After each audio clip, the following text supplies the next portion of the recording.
Fue en la esquina de una taberna, clavado en una tabla vieja y carcomida por el tiempo, donde muchos vieron por primera vez el llamado. Un panfleto desbordado de promesas y fantasía, empapado en tinta verde y salpicado con manchas de algo que no era solo entusiasmo, llamando a todos los hombres sanos y valientes, con una canción de aventura en el corazón. Así comenzaba. El papel, con aire de vieja ópera o sermón pagano, anunciaba que los ríos de New South Wales, en las tierras exóticas del gran continente australiano, ya no corrían con agua, sino con un diluvio de oro, tierra lejana, inexplorada y salvaje. Pero, según estas palabras, bañada en promesas más brillantes que el sol mismo. James Hickson, un hombre repetido como si fuera sinónimo de destino, ofreció una nueva vida a quienes estuvieran dispuestos a dejar atrás la obediencia, la seguridad e incluso la ley. Decía buscar hombres fuertes, decididos, listos para abandonar la servidumbre a cambio de riqueza y autosuficiencia. Una embarcación de grandes velas partiría ese mismo mes, sin regreso prometido, pero con un destino tentador: reclamar un lugar en la historia y tal vez en el olvido de los libros santos. Una familia se adentra a esta nueva tierra. El aire olía a tierra seca y promesas huecas. A lo lejos, el campamento parecía florecer con vida, pero una vida tejida con sudor, silencio y barro. Es más realista de lo que me habían hecho creer, dijo el padre con cierto asombro. Pero la fortuna favorece a los audaces. Tampoco es exactamente lo que me imaginé, respondió la madre, mientras se aferraba a su bolso. Mi vestido, chilló la hija con los ojos fijos en su ropa manchada de polvo. La joven pensó en silencio, sintiendo por primera vez que había algo en la tierra que le hablaba, pero no con palabras amables. Esa noche, cerca de la fogata, el padre intentaba sembrar esperanza en estas nuevas tierras, pero su hija, con dudas y con preguntas, dice: «La avaricia es un pecado, ¿verdad, papá?», pregunta Millicent con los ojos clavados en el fuego. Así como el orgullo, Millicent.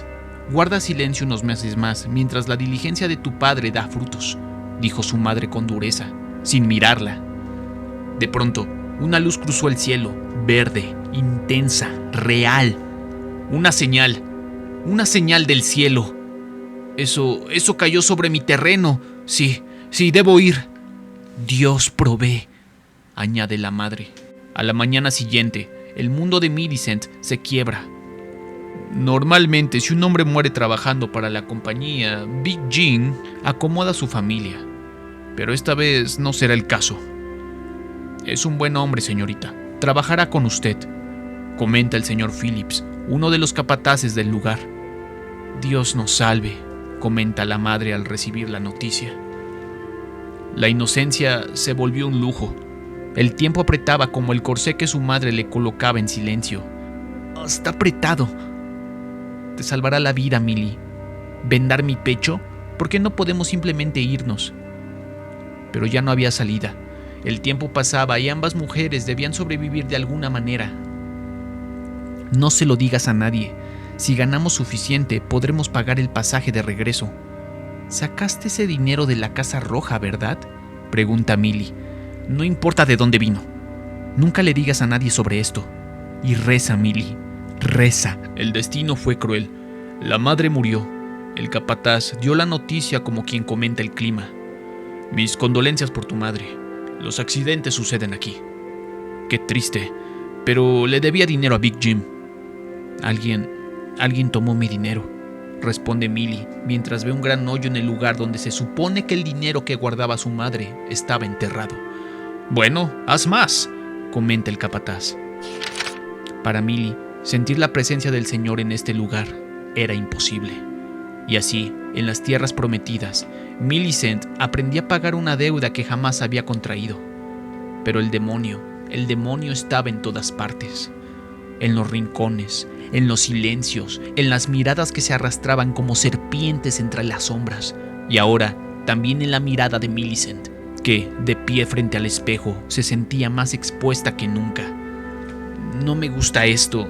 Me siento expuesta, Cher, murmuró mientras ajustaba el corpiño, el corazón pesándole más que la tela. Detrás de ella, una mujer de rojo encendido, más loba que dama, le sonrió con los labios pintados y los ojos sabios. Muñeca, ese es el vestido más soso que pude encontrar que aún sirviera para una camarera. Confía en mí, los ojos no estarán en tu ropa. Millicent bajó la vista. La voz de la mujer se suavizó, casi maternal. Todas se asustan su primera noche en la Casa Roja. No te preocupes, sirve las bebidas, haz una reverencia, muévete, repite. Incluso si no lo pareces, eres una mujer de Bloodwood y nos cuidamos entre nosotras, lo mejor que podemos. Millicent tragó saliva, con la garganta seca como el aire del desierto que la rodeaba. En su reflejo ya no veía a una niña, sino a alguien que debía aprender a fingir fortaleza, a sobrevivir. Y entonces llegó la noche. Durante los años que pasó en Bloodwood, mentiras susurran en la oscuridad. Cada noche, cada mirada, cada palabra envuelta en humo y avaricia era una nueva estocada al alma. Los padres llevaron a su hija al infierno y la dejaron ahí, rodeada de hombres con risas quebradas, ojos encendidos por el deseo y alcohol. Millicent comprendió que no había marcha atrás y de algún modo sentía que había hecho algo para merecerlo. ¿Qué otra explicación podría existir para esto? Para esta cosa llamada vida. Golpes retumban en el improvisado cuadrilátero, donde dos hombres convertían la carne en carne de cañón, mientras el grito del público eran tan estruendosos como vacíos. Puños bañados en sangre, apuestas lanzadas al aire como migajas a la desesperación, y allí, entre el humo, la cerveza y los gritos, estaba ella, Millicent. Los pecados del padre y de la madre recayeron sobre ella. Con la bandeja temblando entre sus dedos, avanzaba entre bestias disfrazadas de hombres, sirviendo, sonriendo, sobreviviendo. ¡Beban, bastardos!, rugía Phillips, el cerdo mayor con tirantes verdes y voz como látigo. Big Jim quiere que se diviertan. Ganan su oro y él los baña en placeres. Millicent se detuvo, petrificada ante su presencia. ¿Mr. Phillips? El hombre lo observó con ojos que no conocían compasión. Millicent, caray, mira nada más que belleza. Te arreglaste muy bien, niña. Gracias, señor, dijo ella bajando la mirada. Es mi primera noche. Es bastante animada. Sin duda lo es, contestó él, alzando su jarra con una sonrisa untada de deseo. Únete a mí para un trago. ¿Qué dices? Esta cerveza no se va a calentar sola. En el pecho de su chaleco colgaban llaves como trofeos de poder. Millicent no sabía cuántas puertas se cerraban o cuántas abrían, pero todas daban miedo. Dios abandonó a la familia de Millicent en el momento en que dejaron Inglaterra.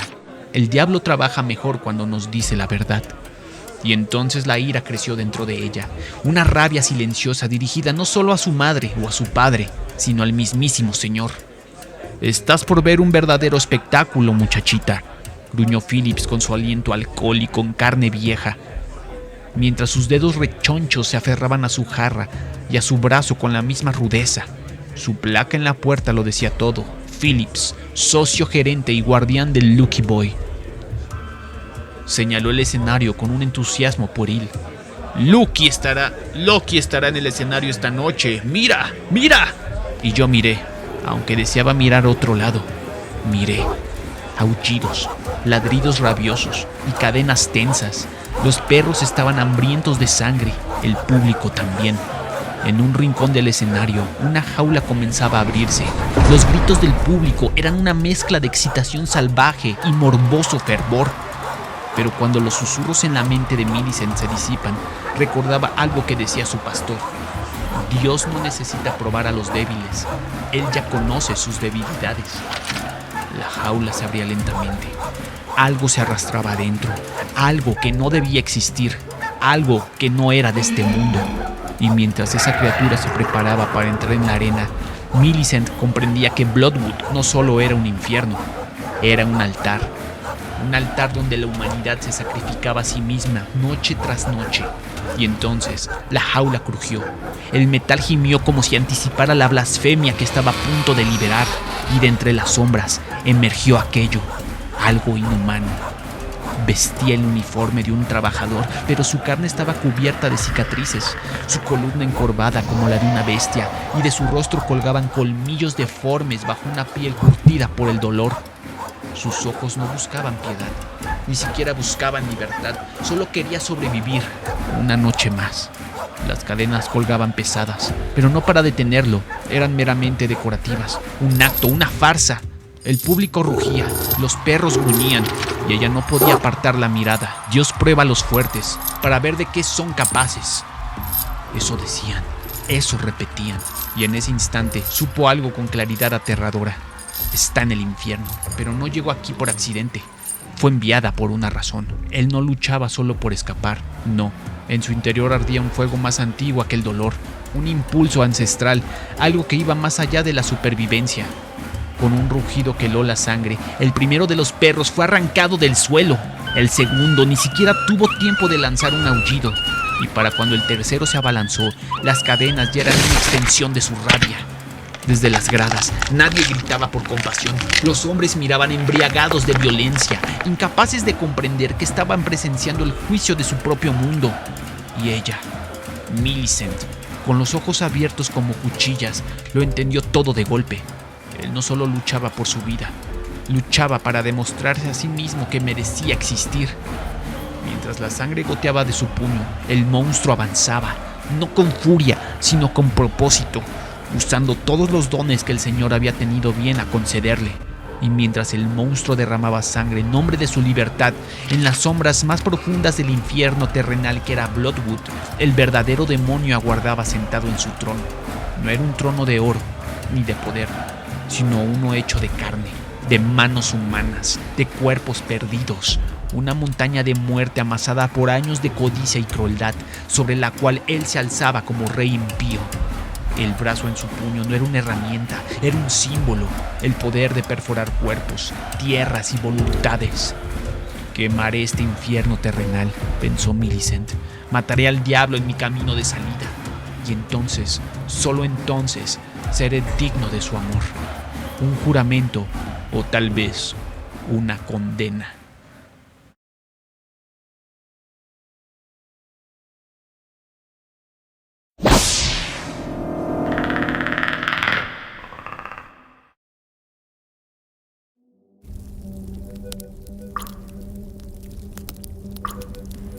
La noche era espesa como tinta, y el fuego del rincón apenas susurraba luz sobre las viejas paredes de madera. En el centro de la habitación, un cuerpo huesudo yacía postrado entre mantas rústicas, inmóvil, excepto por el temblor de sus párpados. «Tuve un sueño», murmuró con voz quebrada el anciano, apenas un susurro, una visión. A su lado, su fiel aprendiz, ojos de sombra y rostro demacrado por noches sin dormir, se inclinó. «¿Qué fue lo que se le reveló, maestro?» Entonces, los ojos del viejo se abrieron de par en par. Una luz sobrenatural danzaba en sus pupilas, y entre las arrugas de su rostro se leía algo más que cansancio. Se leía destino. «La perdición», susurró con un aliento helado. Sus palabras brotaron como fuego en un campo seco. «Vi un gran campo de batalla, una derrota terrible». Y en su visión el horror tomó forma. Hombres destripados por espadas bárbaras, gritos acallados por acero, sangre manchando estandartes blancos. «Vi que pronto convocaremos al rey sajón, y con su ascenso nacerá un nuevo pacto, uno que...» Su cuerpo convulsionó, la sangre lo traicionaba. «Somos los últimos de nuestra estirpe». «Maestro», gritó el joven, corriendo por agua. «Por favor, está usted enfermo. Debe beber». «No estoy enfermo», rugió el anciano con una furia que desmentía su debilidad. «Estoy muriendo». Sus dedos se cerraron como garras en el aire, como si aún pudiera arrancarle al mundo algo más que dolor. «No, maestro», rogó el hombre, «es solo fiebre. Pasará». Pero en lo profundo del pecho del anciano, la verdad ardía como hierro candente. No era fiebre, era la llamada del fin. El anciano, postrado pero aún con fuego en la mirada, sostuvo el rostro del hombre con sus manos temblorosas. «Tu pena solo te sirve a ti», dijo con severidad. «No niegues lo que ves con tus propios ojos. Mi fin está cerca y aún queda una última tarea, una que tú debes completar». El aprendiz sintió el peso de los siglos caer sobre sus hombros. ¿Qué debo hacer, maestro? El viejo asintió con gravedad, apretando sus dedos con una fuerza que parecía ya no pertenecer a un cuerpo moribundo. No temas, hijo mío, porque la promesa del futuro siempre ha sido la muerte. ¿Y hacia dónde debo ir?, pregunta el hombre con voz quebrada. Debes tomar la reliquia sagrada y marcharte. Este lugar ya no es seguro. Será encontrada. Lo he visto. Pero, maestro... Al norte, hacia las tierras altas, pero sé cauteloso. El camino es traicionero. Necesitarás una escolta. Se inclinó más cerca, como si cada palabra fuera un secreto divino. Hay una posada en un pueblo cercano, donde un viejo soldado que me debe un favor frecuenta. Su nombre es Bran. Dile que yo te envié y mantén la reliquia cerca de ti siempre. El aprendiz asintió, su pecho ya lleno de mezcla de fe y miedo. Nadie debe saber el peso que cargas, le advirtió el anciano. La protegeré con mi vida, maestro. No es tu vida la que me preocupa, joven aprendiz, dijo su voz, ya tenue como el viento en el invierno. Es tu fe. Serás puesto a prueba. Y con un suspiro final, el anciano recitó su última enseñanza. Pero recuerda esto, cuando la oscuridad te envuelva en los momentos más desesperados, es cuando más nos acercamos a Dios. El joven avanzó hacia la capilla. La vela temblaba en su mano. Allí, frente al símbolo sagrado, comprendió las palabras que su maestro dejó grabadas en su alma. La reliquia, este cáliz, debía ser protegido. Poco después, el hombre llega donde se encontraba el guerrero del cual su difunto maestro le había contado. ¿Señor? Disculpe, señor, ¿es usted Bran? ¿Bran, el soldado? ¿Señor? Lárgate esa bandija. No deseo interrumpir su descanso, dijo el joven con respeto. Pero mi maestro me encomendó encontrarlo. Busco refugio en Caledonia y necesito un guía. Una expedición al norte del muro requiere al menos 4 hombres. Tendrás que pagar. Mientras las sombras oscilaban por la luz de las velas, el aprendiz dejó caer una bolsa de cuero sobre el pecho del guerrero, con un suave clink metálico. Hay otra igual de esas cuando el trabajo esté terminado, aseguró. Está bien, gruñó Bran, tomando la bolsa sin dignarse a mirar. Encuéntrame mañana en el viejo camino romano, ordenó con desdén, y márchate ya. Tu voz es chillona y desagradable. Si me hablas de nuevo, vomitaré en tu garganta hasta que te atragantes y mueras. Y dile a ese viejo druida tuyo que con esto quedamos a mano. Mientras la pequeña caravana avanza a través de una antigua calzada romana, los murmullos llenan el aire. Entre bromas y bofetadas torpes, 2 hermanos discuten absurdamente, dejando claro que no son precisamente guerreros ejemplares. ¿Y estás seguro que estos eran los mejores hombres que pudiste encontrar?, comenta el aprendiz. ¿Qué esperabas? Ya no quedan buenos hombres. Todos los buenos ya están muertos. En medio de la charla, uno de los jinetes pregunta por el más imponente del grupo. Pala, una figura solitaria, silenciosa. Dicen que es un semigigante, el último de su clan. O un carnicero loco que mató a toda su familia. ¿Quién sabe? Mientras avanzan, nadie nota que una presencia los observa en silencio.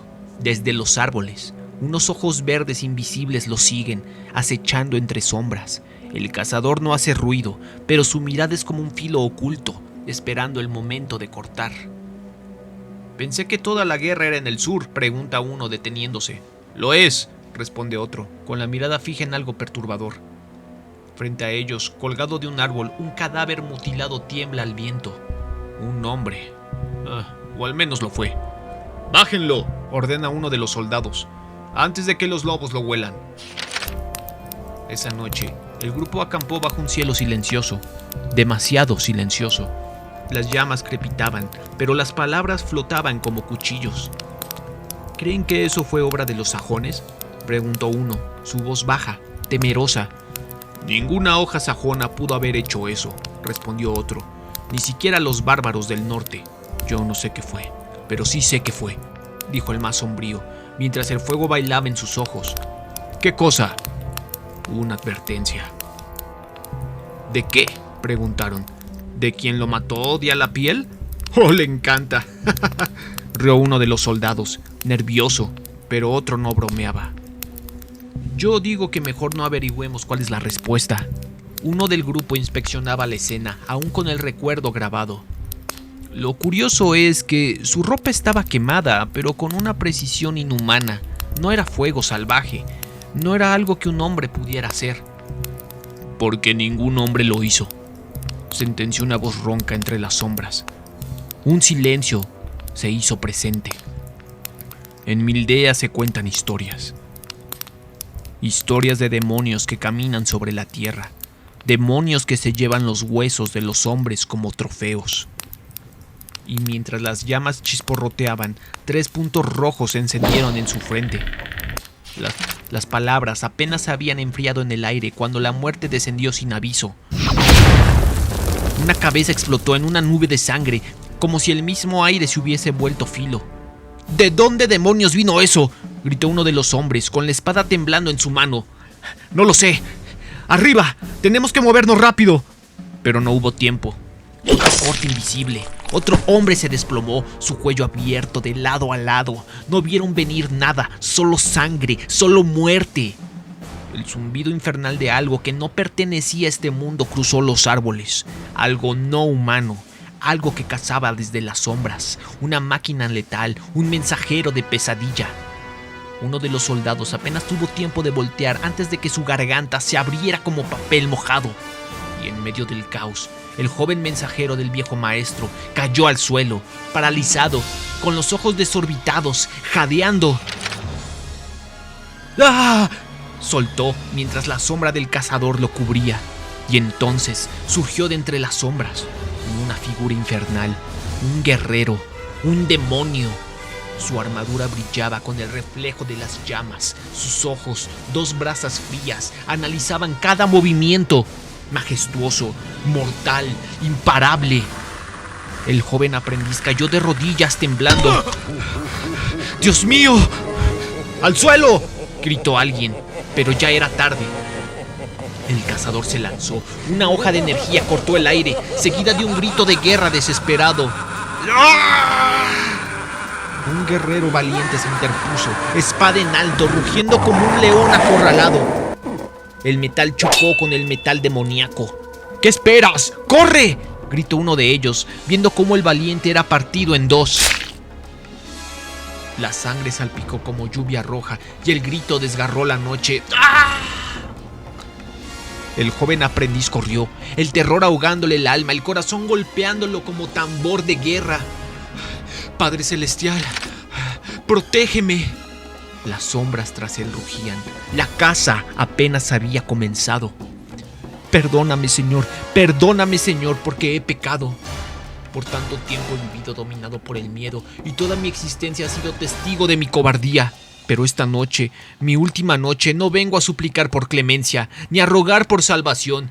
Sé que ya me has perdonado. No, esta noche vengo a rendirme, pero no sin pelear primero. Concédeme, Señor, el coraje para mirar a la muerte de frente, para alzar la cabeza sin temor con espada en mano, para no huir, para morir como mis ancestros, con el rostro pintado de guerra. Haz que esta noche, esta batalla, sea recordada. Cuando el mismísimo demonio me arranque la vida, sepa que ese día fue el día que mató a Merlín el mago, y que ese día le cueste dormir por el resto de sus malditos días. El hombre se alzó, rostro cubierto con sangre y barro, la mirada ardiente. La figura del cazador apareció entre los árboles como una sombra viva. ¡Bestia inmunda! ¡Estoy listo para ti! Silencio, solo silencio. El monstruo no se movía, no atacaba, no rugía. ¿Por qué no se lanza sobre mí?, dijo el hombre. Y entonces éste comprendió. A menos que no pueda verme. ¡Su casco se abre! La criatura, ese monstruo de metal y sombras, revela su rostro, una bestia terrible de fauces letales y ojos ardientes. Y el hombre, temblando pero firme, alza su frasco. El sudor y la fe se mezclan con la pólvora. Guía mi alquimia, Señor, que mi puntería sea certera. La explosión rompe la noche como un trueno divino. El demonio ruge, cegado, herido, expuesto. Con un grito de guerra que no parece humano, el hombre se lanza hacia la bestia. El filo de su espada corta el aire y luego la carne alienígena. Verde, espeso y viscoso, el líquido de la criatura brota como un veneno de los dioses. El monstruo cae pesadamente, mortalmente. El hombre jadeando cae de rodillas, pero no ante el miedo, sino ante la promesa cumplida. Se aproxima al cuerpo sin vida del cazador y con voz firme, aún con sangre en las manos y temblor en las piernas, pronuncia: desde este día en adelante, juro este voto ante ti, Señor. Y su espada, símbolo de fe, queda clavada en el pecho del demonio abatido. En nombre de las antiguas islas de Albion y de todos los que vinieron antes, juro que llevaré el agua de la vida. Sus manos cubiertas de sangre y tierra sagrada se alzan hacia la luna. La sangre se mezcla con las estrellas. Toma, bebe esto, dice el hombre, ofreciéndole el cáliz a los labios rotos de uno de sus compañeros herido. Haré florecer el jardín, llevaré la cruz y mantendré la fe. Las visiones del fuego y el metal danzan en su memoria. El crisol donde el alma se templa, el sonido del martillo que forja no solo acero, sino destino. No endureceré mi corazón. Con estas manos sembraré esperanza hasta que esta tierra renazca. Y allí queda la espada, firme, como promesa plantada en la roca, no como arma, sino como juramento, una esperanza creada por Merlín.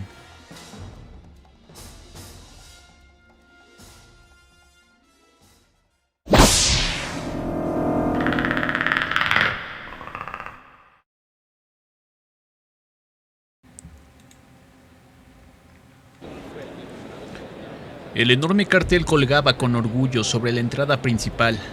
Bienvenidos al evento anual de Bionet Inc. Bajo esas letras gruesas, los visitantes se apiñaban como enjambre humano en constante movimiento. La conferencia de armamento más grande del hemisferio occidental. No era una feria común. No era una simple exhibición de productos. Era una danza ceremonial donde el negocio de la guerra y la muerte se pavoneaban sin pudor alguno. Entre pasillos teñidos de rojo y luces artificiales que no sabían de moralidad, se alzaban vitrinas con armas de todos los calibres, desde elegantes revólveres hasta fusiles personalizados como si fuesen instrumentos de precisión quirúrgica. Técnicos, empresarios, aficionados, todos compartían el mismo brillo en la mirada. Hambre, hambre por el poder que solo el acero bien calibrado puede otorgar. Ya seas un amateur apasionado, un entusiasta leal o un profesional curtido, rezaba el eslogan entre sombras y rifles. Bionet tiene justo lo que necesitas. En un rincón, un vendedor explicaba las virtudes letales de un lanzador automatizado. En otro, un trajeado cerraba tratos con una sonrisa y una granada en la mano, como si fuese un souvenir. La feria no vendía armas, vendía la ilusión de control, de seguridad, de superioridad. Y entonces entró él. No tenía rostro, ni sombra, ni calor. Solo una silueta translúcida que parecía devorar la imagen misma del entorno al caminar. Un cazador invisible entre los depredadores. Y esa vez, en el corazón del recinto, un hombre de sonrisa radiante y traje reluciente tomaba el escenario como un predicador moderno. Su voz era como la de un vendedor de milagros, pero sus prodigios no eran divinos, eran mortales. Claro que están familiarizados con nuestro clásico dispositivo Mandrake, ¿verdad? Su tono era alegre, casi burlón, como si estuviera presentando un nuevo juguete infantil y no un instrumento de vigilancia masiva. Revolucionó el campo de la recolección de datos. Se hace pasar por una torre de señal con más fuerza que cualquier operadora móvil. El resultado, puedes capturar los datos celulares de cualquier alma cercana. Una risa general se esparció como pólvora entre la multitud. Siempre útil cuando tratas con una multitud revoltosa, ¿o no? Los asistentes aplauden, algunos asienten con complicidad. El predicador tecnológico no pierde el ritmo. Sé que el caballero de enfrente me entiende, señaló, sin perder el tono del espectáculo, pero sé lo que muchos piensan. ¿Por qué recolectar datos y controlar multitudes por separado? Una pausa, un gesto y la revelación. Por eso me emociona presentar los últimos Hireness Inc. Conozcan a Bionet. su nuevo mejor amigo. Un zumbido eléctrico cortó el aire. Un dron descendió sobre la audiencia como si fuera una criatura sagrada de algún culto bíblico. Esta belleza combina el clásico Stingray con nuestra nueva tecnología láser gamma. Una exclamación cruzó la sala. ¿Láser gamma? Pensé que eso era solo un rumor. Pero el hombre en el estrado no vendía rumores, vendía realidades. Ya no más rumores. Nuestros GLs pueden fijarse en cualquier criatura viviente, incluso si está detrás de una barricada, y brindarte, los biométricos completos del objetivo. El público no estaba horrorizado, estaban maravillados, como niños frente al árbol de Navidad.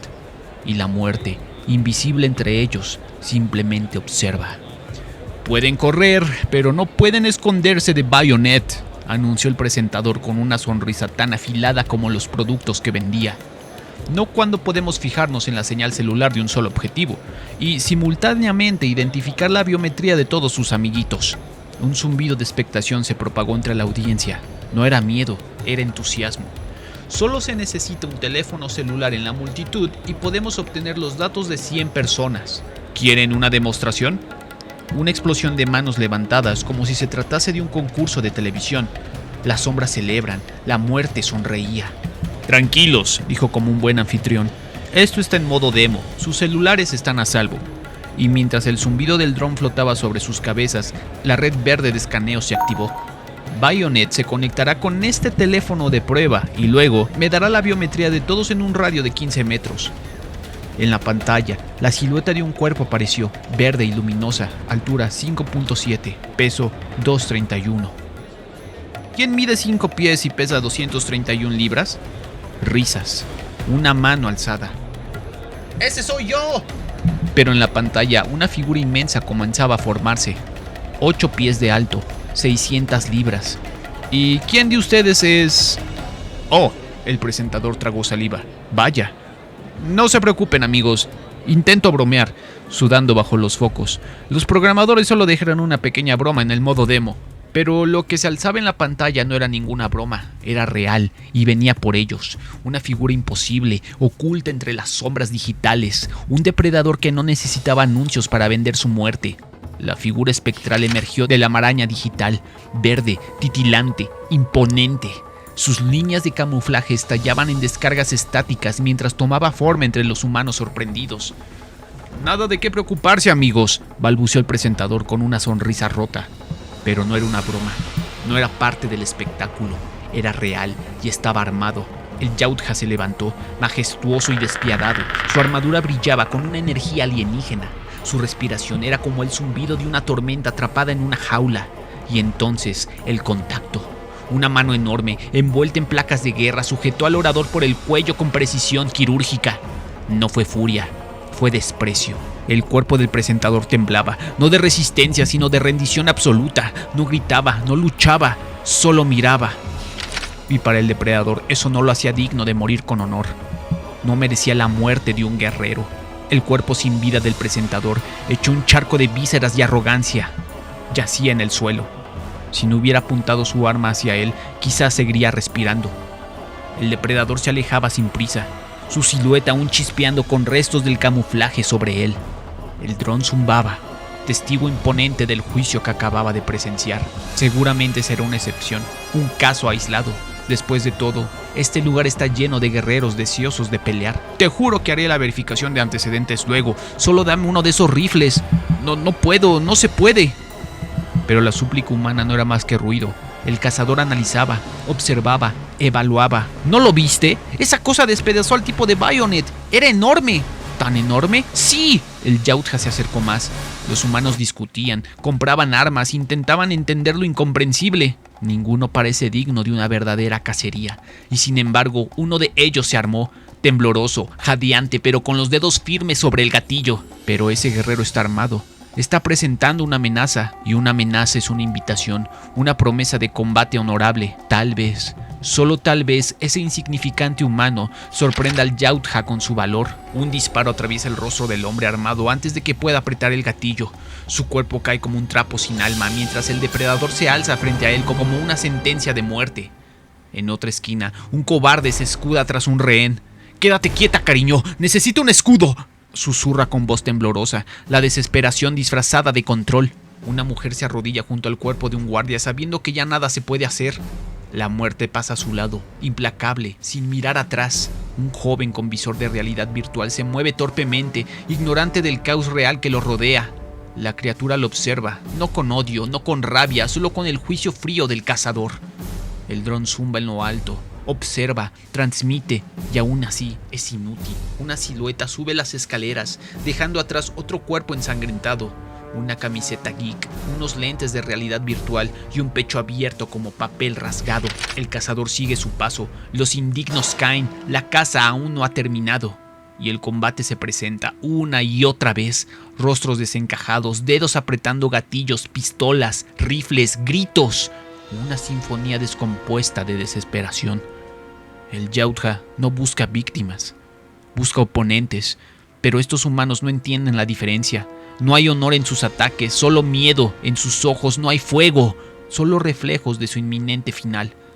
Un visor marca objetivos, una señal triangular parpadea, amenaza detectada. Pero el juicio del cazador va más allá de los sistemas.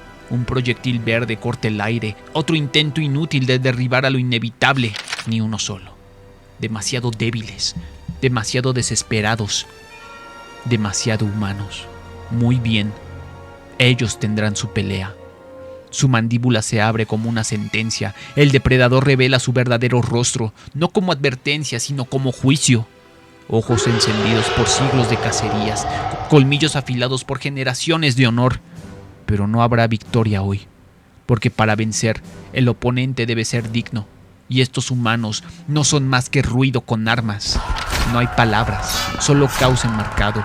La cacería ya no distingue entre amenaza y espectador. La sangre es universal y el juicio de cazador final. El Yautja camina entre los cuerpos como un espectro. El aire aún olía a pólvora, a sangre caliente, a miedo sin gloria. No había rugidos de victoria, solo el zumbido lejano de un dron destruido y el crujir de huesos bajo sus pisadas. Un campo de batalla sin trofeos, un lugar de guerra sin un solo guerrero. El suelo estaba cubierto de sangre, pero no de valentía. Una multitud que anhelaba violencia, pero temía sangrar. Una sala llena de armas, pero vacía de voluntad. Un espectáculo de muerte, carente de honor. El guerrero no se llevó cráneos, no grabó nombres, solo conservó un puñado de pruebas, no como conquista, sino como advertencia. Para que otros cazadores sepan que aquí no hay presa digna, que este mundo, lleno de ruido y arrogancia, es solo un lugar sin honor.